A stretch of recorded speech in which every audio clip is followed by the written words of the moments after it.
तो मेरे प्यारे बच्चों, मेरे नन्हे मुन्ने प्यारे बच्चों, ध्यान से समझना है चीज को कि अभी हम ऑर्गेनिक के सारे नेमिंग रिएक्शन को याद करने वाले हैं और एग्जाम में मान के चलो ऑर्गेनिक केमिस्ट्री में 12 से 13 मार्क्स आपको इसी पे मिलने वाला है। 12 से 13 मार्क्स मान के चलो आपका फिक्स हो जाएगा। ध्यान रखना, इन्हीं पे क्वेश्चंस आ जाते हैं बहुत सारे। ठीक है, अब एक छोटी सी ट्रिक समझ लो। पहले यहां पर लिखा है सर्जरा, SERGR, फिर लास्ट में A। इक्वल का मतलब है एल्डिहाइड, A फॉर एल्डिहाइड, मतलब S for Stephen reaction, E for Etard reaction, R for Rosenmund reaction, G for Gattermann reaction, R for Reimer Tiemann reaction. देखो 2 R है, एक R का मतलब रोजनमुंड, एक का मतलब रीमर-टीमन। इसको अगर हमने याद कर लिया, सर्जरा मतलब SERJRA, सर्जरा, जैसे सर्जरी होता है ना सर्जरी, वैसी सर्जरा। अगर इसको हमने याद कर लिया तो बेसिक आइडिया लग गया कि जब भी ये नाम आएगा हम समझ जाएंगे एल्डिहाइड हमारा आंसर है। जब भी ये नाम आएगा हम समझ जाएंगे एल्डिहाइड हमारा आंसर है। मैं उम्मीद करता हूं इसको आप रट लोगे। इसको रट लिया, आप कहानी को समझना। अब मैं एक एक करके आपको, चलो रैंडमली कोई भी, चलो इटार्ड हो गया, चलो रैंडमली कोई भी मैंने ऐसे नाम ले लिया। मैंने कहा रोजनमुंड आ गया मेरे पास मान लो, चलो ये आ गया, गटरमैन कोच आ गया मेरे पास, मान लो चलो रीमर-टीमन आ गया। चलो यहीं से स्टार्ट करते। रीमर-टीमन आ गया, सर ने बोला था सर्जरा, सर्जरा में क्या आया था आर मतलब रीमर-टीमन, यानी एल्डिहाइड बनेगा। क्या बनेगा? एल्डिहाइड बनेगा। तो देखो यहाँ पर एल्डिहाइड बन रहा ना, एल्डिहाइड। लेकिन अब इसको याद कैसे रखेंगे? रीमर-टीमन वाले रिएक्शन को याद कैसे रखेंगे? तो याद करने का ट्रिक देख लो। अब देखो रीमर-टीमर 2 भाई थे, 2 भाई, ये ध्यान रखना, 2 भाई। ये स्टोरी बना रहा हूं मैं। रीमर-टीमर 2 भाई थे, इनको नशा करने का बड़ा शौक था, नशा करने का बहुत शौक था। कौन सा नशा करने का? अल्कोहल का नशा। अल्कोहल मतलब फिनॉल का नशा। तो रीमर-टीमन फिनॉल का नशा करते थे। लेकिन भाई जो नशा था ना, नशा वो मान के चलो नशा किया और थोड़ी देर बाद नॉर्मल हो गया, उतर गया, नशा जल्दी उतर गया। तो उन्होंने क्या सोचा कि भाई ऐसा करेंगे हम, इसके अंदर डालेंगे हम क्लोरोफॉर्म, फिनॉल के अंदर डालेंगे हम क्लोरोफॉर्म, ताकि नशा बहुत दिन तक रहे, 1 साल तक रहे, नशा 1 साल तक रहे। तो क्या किया उन्होंने? फिनॉल में क्लोरोफॉर्म डाला। तो हमने ट्रिक क्या बना लिया, देखो, फिनॉल को क्लोरोफॉर्म डाला, फिनॉल को, ठीक है ना, या फिनॉल में ऐसे याद कर लो, फिनॉल को क्लोरोफॉर्म के साथ डाला, ठीक है ना। तो नशा रहा 1 साल तक। 1 साल मतलब सेलिक्सएल्डिहाइड, 1 साल मतलब 1 साल, देखो 1 साल तक रहा। तो याद हो गया, प्रोडक्ट भी सेलिक्सएल्डिहाइड होता है। अब ठीक है, यहां पर क्या है, देखो फिनॉल था तो फिनॉल तो रहेगा ही, बस सेलिक्सएल्डिहाइड बन गया, हमारा एल्डिहाइड बन गया। इस प्रकार से हम जनरली रीमर-टीमन रिएक्शन को याद रखते हैं। मैं उम्मीद करता हूं कि आपको समझ में आ गया। अच्छा ये क्या है बेटा, आपको दोबारा मैं समझाता हूं। देखो, अगर एल्डिहाइड चाहिए यहां पर, तो मेरे को पानी भी चाहिए ना, पानी। अब पानी चाहिए मतलब एल्डिहाइड में O होता है ना, O लगाने के लिए हम, मान लो हमने पानी डाल दिया, पानी से O मिल जाएगा। तो ये भी याद हो गया हमें। तो फटाफट आगे बढ़ते हैं, फटाफट आगे। मुझे उम्मीद है कि आपको समझ में आया होगा। चलो दूसरा रिएक्शन याद करते हैं। दूसरा, अभी आपने सर्जरा के अंदर देखा, ठीक है, अभी आपने सर्जरा के अंदर देखा, सर्जरा में G आ रहा है, जी यानी Gattermann coach. Sir Gattermann coach को कैसे याद रखेंगे? सर ट्रिक बताओ। तो समझना है गेटरमैन कोच। देखो, तो गेटरमैन कोच के लिए क्या ट्रिक है बेटा? देखो, G फॉर होता है गटर सुना होगा हमने, गटर, आपके गली मोहल्ले में गटर होता है। गटर का शेप कैसे दिखता है? गटर का ढक्कन देखना कभी भी बेंजीन की तरह दिखता है। तो जैसे गटरमैन आएगा हम समझ जाएंगे बेंजीन की बात चल रहा है। अच्छा, गटर के अंदर क्या क्या होता है? गटर के अंदर होता है कार्बन मोनोऑक्साइड गैस, है ना। अरे गटर है यार, नाली है, गटर है, उसके अंदर एसिड भी होगा। क्या होगा? एसिड भी होगा। तो देखो यहाँ से क्या हो रहा है, अब हमारा आंसर देखो एल्डिहाइड होता है। क्या होता है इसके अंदर आंसर? एल्डिहाइड। आपको ठीक है, एल्डिहाइड। तो एल्डिहाइड कैसे बनेगा? जब CO हो और H लग जाए, CHO लग गया, मतलब ये वाला Cl कहा जाएगा। तो इस Cl को खत्म करने के लिए हम ये डालते हैं AlCl3, ये इस Cl को खा जाएगा और हमारा ये रिएक्शन हो गया। यानी हमने कैसे याद रखा कि गटर का मतलब हो गया, गटरमैन का मतलब हो गया गटर, बेंजीन में अब गटर है तो उसमें क्या क्या होगा? कार्बन मोनोऑक्साइड गैस होगा, अरे HCl होगा, एसिड भी होगा गटर के अंदर, है ना, जहरीली गैस होगा, HCl होगा, ठीक है ना। अब मेरे को चाहिए एल्डिहाइड चाहिए तो CHO चाहिए। तो एक क्लोरीन को भगाने के लिए हम डालते हैं AlCl3। क्यों? ये AlCl3 क्या करेगा? इसके 3 बॉन्ड है, समझना इस बात को, 3 बॉन्ड है, तो इस Cl को खा जाएगा, तो वहां पर क्या हो जाएगा? खाली COH जाके लग जाएगा। क्या बात समझ में आ गई? इसे नोट करो, फिर आगे बढ़ेंगे। चलो अब याद करते हैं रोजनमुंड रिएक्शन। अब तुम्हें पता है कि रोजनमुंड भी किसके अंदर आने वाला है? रोजनमुंड आने वाला है किसके अंदर? सर्जरा के अंदर देखो SER, R फॉर रोजनमुंड। तो रोजनमुंड रिएक्शन को हम कैसे याद करेंगे? समझना, देखो अब ध्यान रखना, रोज यानी गुलाब, रोज यानी गुलाब। अब इसको याद करने का ट्रिक देखो मेरे प्यारे बच्चों, आई होप ऊपर का दिख रहा होगा। हाँ जी, ऊपर का दिख रहा है। तो कैसे याद रखेंगे, देखो एक बहुत मोटा सा बच्चा है, एक बहुत भद्दा सा बच्चा है। तो ये भद्दा सा बच्चा कौन है, ये एक मोटा सा बच्चा है। मोटा बच्चा कैसा होगा, देखो बेंजीन को मानते हैं हम बड़ा, एक अल्काइल ग्रुप बड़ा पार्ट मानते हैं ना, तो मोटा सा पार्ट मान रहे हैं बेंजीन को, ठीक है ना। अब समझना कि अब ऑक्सीजन है C डबल बॉन्ड और Cl, इसको याद कर लिया हमने कि ये बड़ा सा मोटा सा भद्दा सा बच्चा है। इस बच्चे को याद कर लिया हमने। अब ये बच्चा क्या करता है, ये ना H2 गैस PD मतलब समझ जाओ PD, इसको हिंदी में पढ़ो पद। तो H2 गैस को वो करता है PD करता है, PD मतलब समझ जाना यार। तो बास आती है, क्या आती है, बास। और जब बास आएगी यानी BaSO4, तो हमें किसकी नीड पड़ेगी, हमें नीड पड़ेगी रोज की, हमें गुलाब की नीड पड़ेगी। तो हमने याद कर लिया, अच्छा रोजनमुंड रिएक्शन में गुलाब की नीड है। गुलाब की नीड क्यों है, क्योंकि एक मोटा सा बच्चा है जो बेंजीन के ऊपर COCl वाला बच्चा है, जो hydrogen gas H2 gas PD करता है, जिससे बास आती है BaSO4। तो आई होप आपको रोजनमुंड रिएक्शन याद हो गया। फिर काम की बात करते हैं आगे। बेटा अगला रिएक्शन है इटार्ड रिएक्शन। अगला रिएक्शन है हमारे पास इटार्ड रिएक्शन, इटार्ड रिएक्शन। अब इटार्ड रिएक्शन को कैसे याद करेंगे हम, सर इटार्ड रिएक्शन का ट्रिक बताइए। तो इटार्ड रिएक्शन को याद करने के लिए ध्यान रखना एक लाइन, टोलुराम को रिटार्ड करो। रिटार्ड मतलब रोको, रोको, रिटार्ड बोलते हैं ना, रिटार्डेशन, रिटार्ड करो, रिटार्ड। रिटार्ड का मतलब क्या समझना, रिटार्ड मतलब रोकना। तो टोलुराम नाम का कोई बंदा है, 50-60 की उम्र हो गई तब भी शादी करने जा रहा है, तो लोग कह रहे हैं टोलुराम को रिटार्ड करो, रोको उसको। अब यहां से क्या ट्रिक बनता है, टोलुराम का मतलब होता है टॉलीन, क्या होता है, टॉलीन। और रिटार्ड से निकलेगा इटार्ड, क्या निकलेगा, इटार्ड। यानी इटार्ड रिएक्शन में टोलुराम यूज होता है, यानी टॉलीन यूज होता है। और करो का मतलब क्या है, करो का मतलब है CrO2। करो का मतलब क्या हो गया, CrO2Cl2, याद रहेगा आपको, करो का मतलब CrO2Cl2। अब देखो जब भी मुझे एल्डिहाइड चाहिए, मैं बार बार पॉइंट डालता हूं, जब भी एल्डिहाइड चाहिए ध्यान रखना H3O पॉजिटिव डाल दो तो आपको एल्डिहाइड मिल जाएगा। तो देखो हमारा इस प्रकार से ये रिएक्शन याद हो गया बहुत इजी तरीके से। अब अगले रिएक्शन की तरफ हम बढ़ते हैं। अब मेरे प्यारे बच्चों फटाफट स्टीफन रिएक्शन को याद करते हैं। स्टीफन के लिए ध्यान रखना, स्टीफन एक रशियन साइंटिस्ट थे, स्टीफन एक रशियन साइंटिस्ट थे। तो रशियन में क्या आ गया, RCN। RCN रशियन का मतलब क्या हो गया, देखो रशियन, RCN रसियन, रसियन, तो रसियन। तो स्टीफन रिएक्शन में स्टीफन एक रशियन साइंटिस्ट था, तो हमने यूज कर लिया RCN। क्या यूज कर लिया हमने, RCN। अच्छा इसका S उठा लो, अगर इसका S उठाओगे तो S से क्या मिल जाएगा आपको, SN2Cl2। यानी कि देखो स्टीफन रशियन साइंटिस्ट था, मुझे RCN का इस्तेमाल करना है, RCN, और स्टीफन का S यानी SNCl2। अच्छा स्टीफन के स्पेलिंग में H भी आता है, क्या आता है, H। तो मुझे H से याद आएगा, आपके मन में डाल रहा हूं मैं कि मुझे HCl भी इस्तेमाल करना है। क्या इस्तेमाल करना है, HCl। अब जब भी एल्डिहाइड चाहिए होता है हम ये डालते हैं H3O पॉजिटिव। मैं बहुत देर से गाना गा रहा हूं, जब भी एल्डिहाइड चाहिए होता है H3O पॉजिटिव डालते थे, देखो RCHO बन गया। क्या बन गया, RCHO। ध्यान रखना। चलो मैं एक छोटी सी बात बोल देता हूं, जब भी तुम्हें समझ में ना आए कि एल्डिहाइड बन रहा है क्या डालना है, तो ये तो डलता ही डलता है।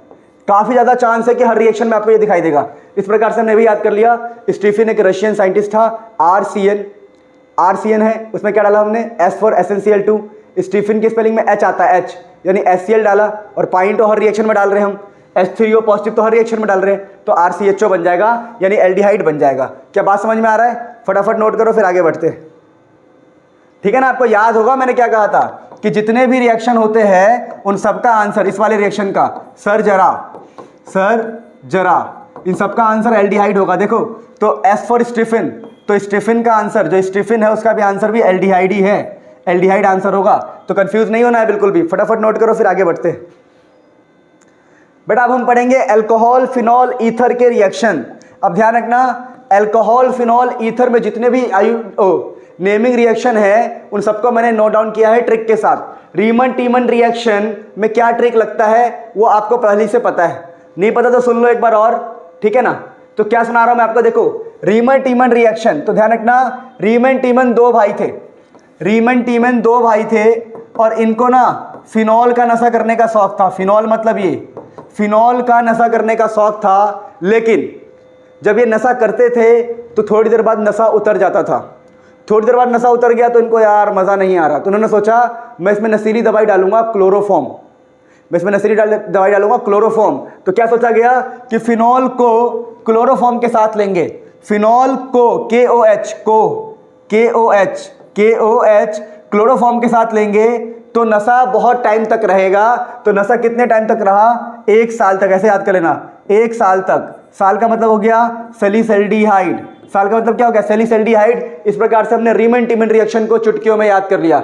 अब आगे बढ़ते हैं अगले रिएक्शन की तरफ। तो बेटा देखो अगला रिएक्शन हमारे पास क्या है? अगला रिएक्शन है हमारे पास कोलबेस रिएक्शन।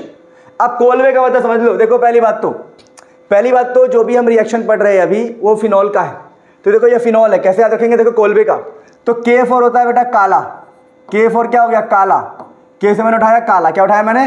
काला।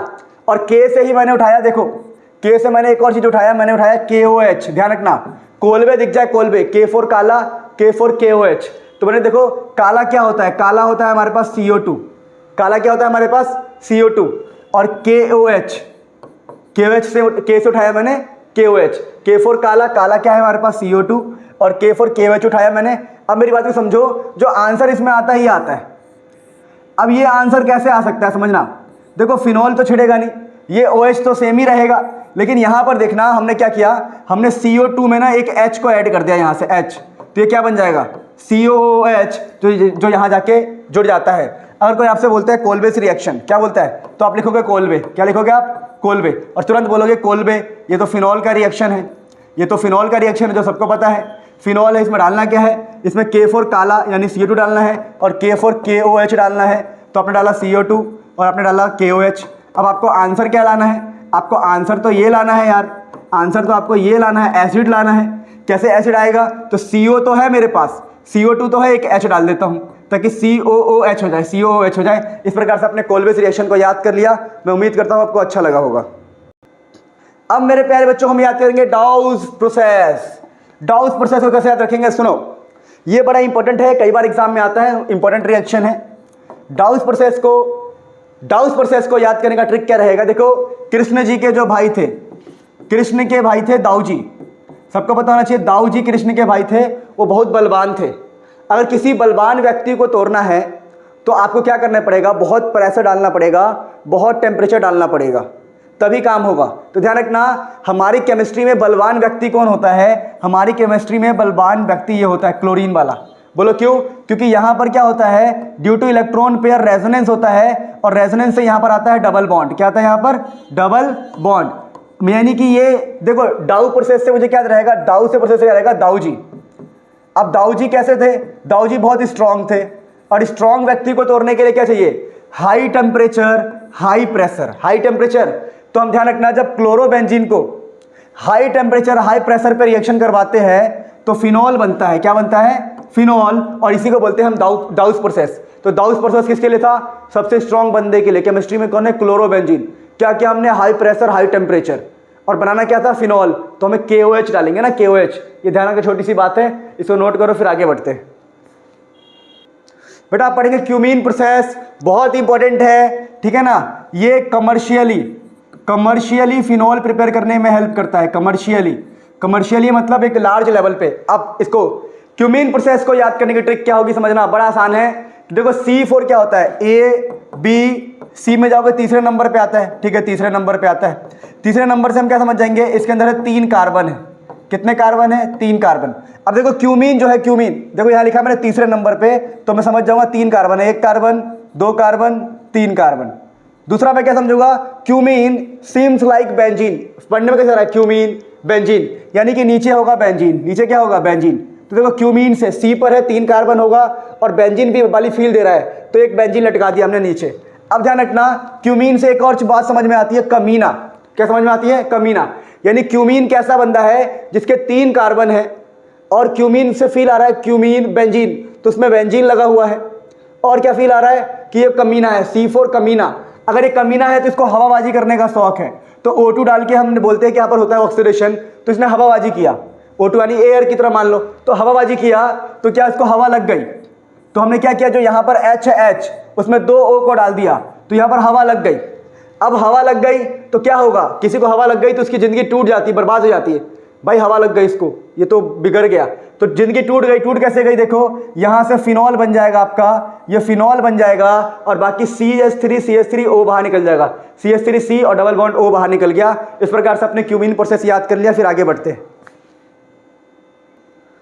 बेटा इस चैप्टर में अगला नेमिंग रिएक्शन देखिए, विलियम सिंथेसिस, विलियमसन सिंथेसिस। कैसे याद रखोगे आप समझना, इसके लिए ट्रिक क्या है? बड़े लोग का दारू विथ चखना। क्या लिखा मैंने? बड़े लोग का, देखो विलियम, भाई विलियम एक बहुत बड़ा आदमी लग रहा है हमें सुनने में, विलियम। तो बड़े लोग का दारू विथ चखना, चखना क्या होगा हमारा? सोडियम, नमक। ऐसे याद कर लो, सोडियम किस में होता है? नमक में। तो चखना, अरे दारू तो चखने के साथ लेते हैं ना भाई, लिया नहीं है क्या कभी? हैं आगे देखो, छोटे लवों का अल्काइल हैलाइड, छोटे लवों का अल्काइल हैलाइड। तुम्हें समझ नहीं आ रहा, कभी समझ में आएगा। अच्छा अल्काइल हैलाइड क्या होता है यार? ये CH3Cl या RCl, ठीक है ना, या CH3CH2Cl, ये सारे होते हैं हमारे अल्काइल हैलाइड। तो बड़े लोगों का दारू विथ चखना और छोटे लोगों का अल्काइल हैलाइड। अब मैं तुम्हें समझाता हूँ, देखो मान लो मुझे इस ईथर को बनाना है, ईथर को, क्वेश्चन को समझना है, इस ईथर को बनाना है। ये ईथर क्या है देखो समझो, यहाँ पर एक बेंजीन है, O है और ये CH3। मुझे इसे बनाना है तो कैसे बनाऊंगा मैं? तो ध्यान रखना, इसके लिए हम ट्रिक याद करेंगे। ये है विलियमसन सिंथेसिस रिएक्शन, जिसमें होता क्या है? बड़े लोग का दारू। तो आप प्रोडक्ट को देखो, प्रोडक्ट में बड़ा कौन है? बड़ा ये है, बड़ा है बेंजीन। तो बेंजीन का दारू, तो बेंजीन का दारू ये रहा, बेंजीन का दारू होता है फिनॉल, बेंजीन का दारू होता है फिनॉल। लेकिन बोला है विथ चखना, चखना यानी सोडियम, चखना यानी सोडियम। तो यहाँ पर सोडियम लगा दो, ONA लगा दिया मैंने, ONA लगा दिया। अब जो छोटा बंदा कौन है? CH3। इसमें छोटा बंदा कौन है? CH3। तो छोटे वाले बंदे का लेना है अल्काइल हैलाइड, तो छोटे वाले का कोई भी ले लो, मैंने ले लिया CH3Cl। तो आंसर में क्या आएगा बताओ? क्या NaCl निकल जाएगा? क्या NaCl निकल जाएगा? तो ये क्या बन गया? ये बन गया OCH3। आई होप आपको समझ में आ गया होगा कैसे याद करना है इस ट्रिक को, इस रिएक्शन को। अगला एक क्वेश्चन कर लो। क्वेश्चन ये है कि मुझे ये बनाना है, अगर ये बनाना है, ये ईथर है, ईथर, तो मुझे याद रहेगा ये कौन सा रिएक्शन है? Williamson synthesis. मुझे याद तो करना पड़ेगा भाई कुछ बात। अब यहाँ पर बड़ा कौन है? तो मैंने देखा बड़ा कार्बन कौन है? ये 2 कार्बन बड़े हैं, 1 कार्बन छोटा है। 2 कार्बन बड़ा होगा, 1 कार्बन छोटा होगा। तो बड़े लोगों का क्या लेना है? दारू विथ चखना सोडियम। तो दारू होगा OH, पर चखने के साथ बन जाएगा ये NO, Na+, मतलब -Na+। समझ में आ रहा है? मतलब ये बड़े लोगों का दारू था, CH3CH2OH था, लेकिन जब सोडियम आया, चखना आया, तो H हट गया। अब छोटे लोग कौन है? छोटा ये है, CH3। बड़े लोगों का दारू विथ सोडियम, छोटे लोगों का चखना, तो CH3Cl। और आंसर मेरा आ गया, ठीक है ना, जो भी मेरे चाहिए, CH3O, CH2, CH3। कैसे? यहाँ से NaCl निकल जाएगा आपका, NaCl निकल जाएगा और ये CH3 अटैच हो जाएगा। इस प्रकार से क्वेश्चन हमारा हो गया। अब हम आगे बढ़ते हैं। मेरे प्यारे बच्चों ध्यान से, ऑर्गेनिक केमिस्ट्री में ये सबसे इंपॉर्टेंट मान के कह सकते हो, ये एग्जाम में आता है, ये बहुत इंपॉर्टेंट है, ठीक है ना। अगला है वोल्फ-किर्शनर रिडक्शन, वोल्फ-किर्शनर रिडक्शन। इसका ट्रिक क्या होगा? आप मानोगे ये ना, एक कृष्णा नाम का बच्चा है, कृष्णा ने देखा भेड़िया को, वोल्फ यानी भेड़िया। जब भेड़िया को देखता है वो, तो क्या चिल्लाएगा? वोल्फ यानी भेड़िया, भेड़िया को देख के। रिडक्शन का मतलब क्या होता है? पहले सुन लो। इसका मतलब होता है addition of hydrogen, addition of hydrogen, ठीक है, और removal of oxygen, removal of oxygen, ठीक है। अब देखो ध्यान से, तो वोल्फ-किर्शनर रिडक्शन, इसमें क्या होता है? भेड़िया को देख के कृष्णा बोला नहीं नहीं ओह, नहीं नहीं ओह, याद हो गया। तो अब यह है रिडक्शन। किसका है रिडक्शन? रिडक्शन में क्या होता है? Addition of hydrogen, removal of oxygen. तो देखो यहाँ पर क्या होगा? ये ऑक्सीजन हट जाएगा और यहाँ पर 2 H लग जाएगा। तो याद कैसे रखेंगे? वोल्फ-किर्शनर में क्या था? नहीं नहीं यानी NH2 OH, काम हो गया। और यहाँ पर क्या है? रिडक्शन लिखाएगा क्वेश्चन में, तो डबल H लगा दिया, ऑक्सीजन को भगा दिया, खेल खत्म। अगला है क्लेमेंसन रिडक्शन। इसे कैसे याद रखोगे? देखो समझना, क्लेमेंसन रिडक्शन को याद कर लो, बड़ा इंपॉर्टेंट है। यहाँ पर देखो समझना, यहाँ पे लिखा है सन है, सॉरी मैंने स्पेलिंग गलत लिखा है, SON। सन का मतलब होता है बेटा। क्या होता है? बेटा। अब बेटे का जब कलम होगा, कलम, क्या कलम होगा? सर। अगर बेटे का सर कलम होगा तो बाप दुनिया को बोलेगा, भाई अपने रिश्तेदार को बोलेगा, हाँ चल। क्या बोलेगा? हाँ चल, मेरे बच्चे के लिए मेरी जान हाजिर। क्या बोलेगा? हाँ चल, मेरे बच्चे के लिए मेरी जान हाजिर। तो हाँ चल, कल लिख दिया मैंने CL यानी चल, जान हाजिर, जान हाजिर। और हो क्या रहा है यहाँ पर? रिडक्शन, यानी ये ऑक्सीजन हट जाएगा और यहाँ पर आपको H मिलेगा। क्या मिलेगा? H। तो देखो क्लेमेंसन रिडक्शन कैसे रखेंगे कि जब बेटे का क्लेमेंसन, बेटे का सर कलम होगा तो जान हाजिर होगा और दुनिया को बोलेगा चलो हाँ चल। बात समझ में आ गया? इस प्रकार से हमने याद कर लिया। अब हम आगे बढ़ते हैं फटाफट। चलो अभी से ही बढ़ लेते हैं। क्या अगला है हमारे पास? एल्डोल कंडेंसेशन रिएक्शन, जिसके भाई साहब लोग पागल हो रहे हैं इसके लिए, कहते बड़ा मुश्किल है। कुछ नहीं, देखो एल्डोल, ALDOL, ALDOL, यहां से क्या समझ में आता है? D को उठा लो, D को। अगर आप D को उठाते हो तो क्या समझ में आएगा? D4 हो गया 2। क्या हो गया? 2। और D4 होता है डाइल्यूटेड। क्या होता है? डाइल्यूटेड। तो ध्यान रखना 2 होना चाहिए। क्या यहां पर होना चाहिए? 2 अल्फा हाइड्रोजन। कई लोगों को अल्फा हाइड्रोजन ही पता नहीं होगा। देखो अगर ये मेन कार्बन है मेरा, कार्बोनिल कार्बन, तो इसके बगल वाला जो कार्बन होता है इसको बोलते हैं अल्फा कार्बन, अल्फा कार्बन। और ये जो हाइड्रोजन है इसको बोलते हैं alpha hydrogen.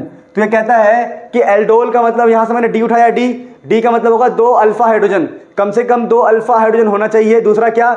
D4 diluted base डालेंगे, डाइल्यूटेड बेस डालेंगे। और कंडेंसेशन का मतलब हो गया रिमूवल ऑफ H2O। क्या मतलब हो गया? Removal of H2O। अब मैं एग्जांपल के तौर पर देता हूं आपको। देखो एग्जांपल क्या है? एग्जांपल है मेरे पास, ये क्वेश्चन है CH3, ठीक है, CH3 और 2 से याद रखना 2, यहां पर CH3, ये मेरा है मेन कार्बन। क्या उसके बगल में जो कार्बन है, हाँ उसके बगल में कार्बन है। क्या इनके पास हाइड्रोजन है? हाँ जी हाइड्रोजन है। अब यहाँ पर 2 से एक और चीज याद रख सकते हो कि 2 लेना है आपको हमेशा। 2 ले लिया मैंने। अब कह रहा है कि देखो क्या डाइल्यूटेड बेस है? हाँ जी डाइल्यूटेड बेस है। क्या ये भी डाइल्यूटेड बेस है? OH तो बेस होता है। हाँ जी डाइल्यूटेड बेस है। हीट भी करते हैं, चलो हीट कर लेंगे। अब तो ये हमारा पहचान हो गया एल्डोल का। सबसे पहला क्या होता है एल्डोल का पहचान? कि डाइल्यूटेड बेस हो, ठीक है जी, अल्फा हाइड्रोजन हो, हाँ जी अल्फा हाइड्रोजन है, 2 अल्फा हाइड्रोजन हो कम से कम। और हमें लेना क्या है? 2 मोल लेने हैं इनके। अब क्या करना है हमें? रिएक्शन कैसे करवाना है? देखो आपने कंपाउंड लिया कितना था? आपने 2 लिए थे। देखो CH3CO CH3 2, तो इसको खोल के लिखो 2 बार, एक बार और एक बार यहाँ खोल के लिख दिया खोल के सर, हाँ जी। अब करना क्या है? ऐसे इसी साइंस में लिख दिया। अब इस वाले जो पहला वाला है इसका ऑक्सीजन पकड़ो और दूसरे वाले में से जो कार्बन है उसके 2 H को पकड़ लो। अगर 3 H है ना, 1 H को बाहर निकाल रहा हूँ मैं, 2 H को पकड़ लो तो यहाँ से निकल जाएगा पानी। क्या निकल जाएगा? पानी। अगर पानी निकल गया तो यहाँ पर क्या बचा? यहाँ पर देखो बचा C डबल बॉन्ड बचा, यहाँ पर C डबल बॉन्ड, यहाँ बचा CH, 2 H निकल चुका है CH, और बाकी सब सेम। तो देखो C डबल बॉन्ड है CH, बाकी सब सेम। ये पूरा मामला सेम आ जाएगा और इसके पीछे का पूरा सेम आ जाएगा। तो इसके पीछे का ये हो जाएगा और इसके आगे का ये हो जाएगा। देख लो CH3 CH, ठीक है। मैं उम्मीद करता हूँ कि आपको समझ में आ गया होगा। बाकी सब सेम रहेगा। बस यहाँ से पानी निकाल के जोड़ देना, इस डबल बॉन्ड को इस कार्बन के साथ जोड़ देना। देखो CH3 सेम है, ये जुड़ गया और बाकी आगे का भी सेम है। मैं उम्मीद करता हूँ कि आपको समझ में आ गया होगा। अब आगे बढ़ते हैं। अब पढ़ेंगे हम कैनिजारो रिएक्शन। कैनिजारो रिएक्शन की ट्रिक क्या है? ध्यान से समझना। C4 होता है कंसंट्रेटेड, तो कैनिजारो रिएक्शन में कंसंट्रेटेड बेस का इस्तेमाल होगा। कैनिजारो में कंसंट्रेटेड बेस का इस्तेमाल होगा। N4 होगा, नहीं हो अल्फा हाइड्रोजन। यहां पर अल्फा हाइड्रोजन नहीं होना चाहिए। दूसरी बात क्या? R का मतलब, कैनिजारो की स्पेलिंग में R का मतलब हो जाएगा रिडक्शन, O का मतलब हो जाएगा ऑक्सीडेशन। कहने का मतलब क्या? एग्जाम्पल समझेंगे। हमने इस कंपाउंड को देखा, इस कंपाउंड के पास कोई भी अल्फा हाइड्रोजन नहीं है। अल्फा हाइड्रोजन नहीं है, क्यों? अल्फा हाइड्रोजन का मतलब क्या होता है कि यहां पर एक अल्फा कार्बन हो, तो ये वाला हाइड्रोजन अल्फा होता है, पर यहां पर कोई कार्बन ही नहीं है तो कोई अल्फा हाइड्रोजन नहीं है। अगर अल्फा हाइड्रोजन नहीं है तो हमें क्या, और क्या यहां पर कंसंट्रेटेड बेस है? हाँ जी, जब भी कंसंट्रेटेड बेस होगा, बेस यानी NaOH, तो हम समझ जाएगा कैनिजारो रिएक्शन। अच्छा, कैनिजारो रिएक्शन में क्या होता है सर? तो रिडक्शन होता है और ऑक्सीडेशन होता है। अगर इसका आप रिडक्शन करोगे तो क्या बन जाएगा? रिडक्शन करने से एक H मिलेगा इसको और ये बन जाएगा अल्कोहल। क्या बन जाएगा? अल्कोहल। देखो CH2OH, अल्कोहल। अच्छा, ऑक्सीडेशन में क्या होगा? ऑक्सीडेशन में ऑक्सीजन ऐड हो जाएगा तो ये बन जाएगा कार्बोक्सिलिक एसिड। क्या बन जाएगा?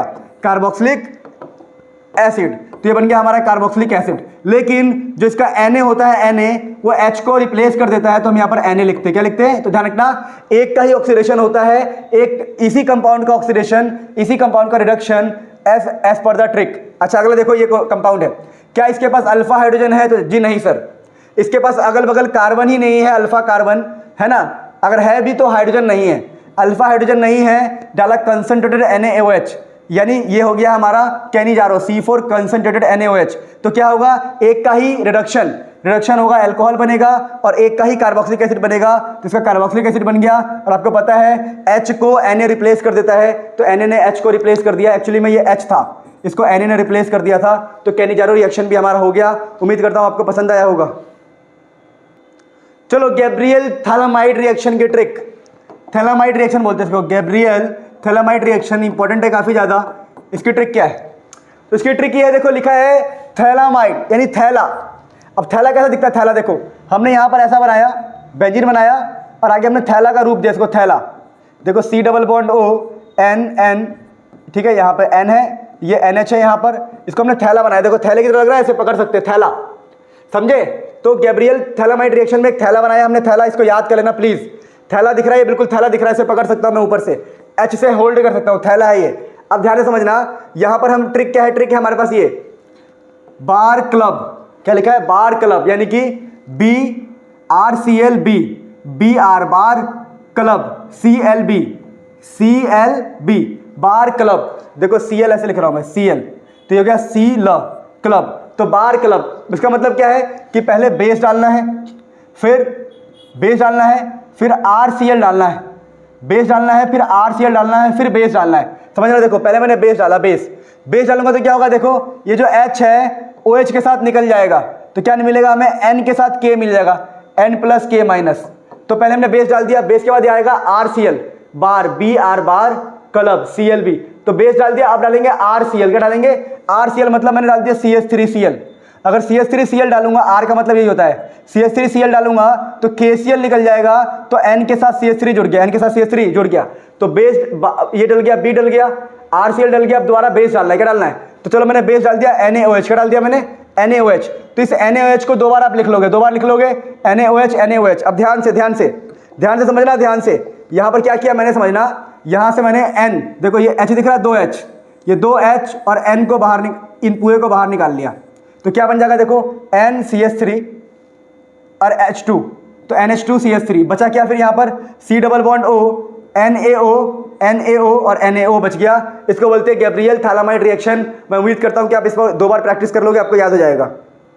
मेरे प्यारे बच्चों देखो अगला है Hoffmann bromide degradation reaction, Hoffmann bromide degradation reaction. देखो अब समझना, ब्रोमाइड यानी देखो B4 क्या हो गया, B4 हो गया बेस, नाम से पता लग जाएगा, B4 बेस।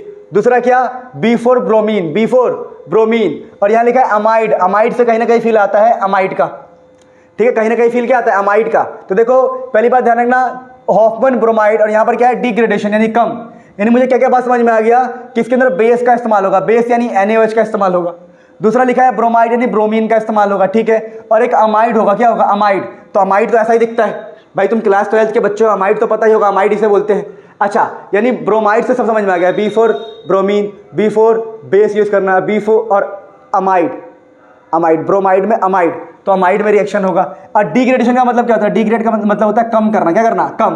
तो देखो जैसे ये डालेंगे ये वाला कार्बन कम हो जाएगा, ये खत्म हो जाएगा, तो बचेगा RNH2, क्या बचेगा, RNH2 बचा, सिर्फ R की जगह पर कुछ भी हो सकता है, लेकिन CH3 जैसे CH3 C डबल बॉन्ड हो NH2, तो आंसर क्या आएगा, आंसर आएगा आपका CH3NH2। तो देखो इसको बोलते हैं हॉफमैन ब्रोमाइड डिग्रेडेशन रिएक्शन। मैं उम्मीद करता हूं कि आपको समझ में आ गया होगा। अब ध्यान रखना, कार्बाइल अमाइन रिएक्शन बहुत इंपॉर्टेंट है, ठीक है। इसे कैसे याद रखेंगे हम, ट्रिक क्या रहेगा हमारा, तो ध्यान रखना एक लाइन है छोटी सी, कार्बाइल अमाइन ने क्लोरोफॉर्म को यूज किया, क्लोरोफॉर्म को, इसको पढ़ो को, क्या पढ़ो इसको को, कार्बाइल अमाइन ने क्लोरोफॉर्म को यूज किया, कार्बाइल अमाइन ने क्लोरोफॉर्म को यूज किया, तो कार्बाइल अमाइन ने, ठीक है। अब देखो यहां से C से पता लग जाएगा आपको कि कार्बन होना चाहिए, तो CH3NH2। देखो कार्बाइल यानी कार्बन, अमाइन यानी NH2, तो देखो कार्बन NH2 तो कार्बाइल से C4 ये मिल गया मुझे, अमाइन से NH2, ठीक है। तो कार्बाइल अमाइन का आ गया carbyl amine, C4 carbyl amine, तो CH3NH2 के लिए ये रिएक्शन, ठीक है। अब डाला क्या, इसने यूज क्या किया, कार्बाइल अमाइन ने क्लोरोफॉर्म को यूज किया, ठीक है, क्लोरोफॉर्म को यूज किया, तो उससे उसको गंदी स्मेल सुनाई दी, तो उसको क्या मिलता है, CH3N triple bond C, CH3N triple bond C, जिसकी बहुत गंदी स्मेल होती है। दोबारा कार्बाइल अमाइन ने क्लोरोफॉर्म को यूज किया, कार्बाइल का मतलब हो गया कार्बन, अमाइन का मतलब NH2, तो तो CH3NH2 में क्लोरोफॉर्म को CHCl3 को KOH को यूज़ किया तो उसको क्या मिला, गंदी स्मेल। तो ये हो गया हमारा, ध्यान रखना 1 डिग्री के लिए होता है ये, 1 डिग्री में गंदी स्मेल सुनाई देती है, 2 डिग्री और 3 डिग्री में सुनाई नहीं देती। सुनाई मतलब सुंघाई, मतलब सूंघ नहीं पाते। मेरे प्यारे बच्चों, अब हम पढ़ेंगे हेलो अल्केन के सारे नेमिंग रिएक्शन की ट्रिक्स।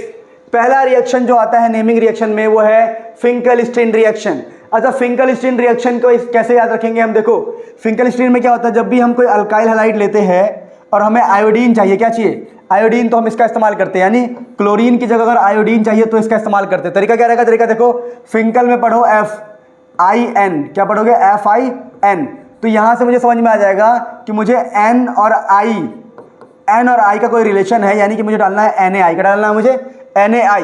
और यहाँ से देखो फिंकल में मैंने ऐसे L दिख रहा है, L, यानी L से क्या लगेगा, मुझे पता कि जो क्लोरोबेंजीन है उसकी जगह पर आयोडीन आने वाला है, तो NaI डालेंगे तो CH3I बन जाएगा। दोबारा फिंकल-स्टीन में क्या होने वाला है, फिंकल-स्टीन में फिंकल की स्पेलिंग में क्या आ रहा है, IN, तो NaI डलने वाला है और क्लोरीन की जगह पर आयोडीन लगने वाला है।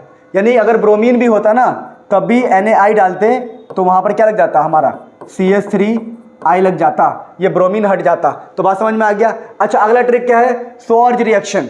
स्वॉर्ज रिएक्शन को कैसे याद रखेंगे हम, देखो स्वॉर्ज रिएक्शन हो गया, देखो SWA से याद कर लो स्वैग, क्या याद कर लो, स्वैग।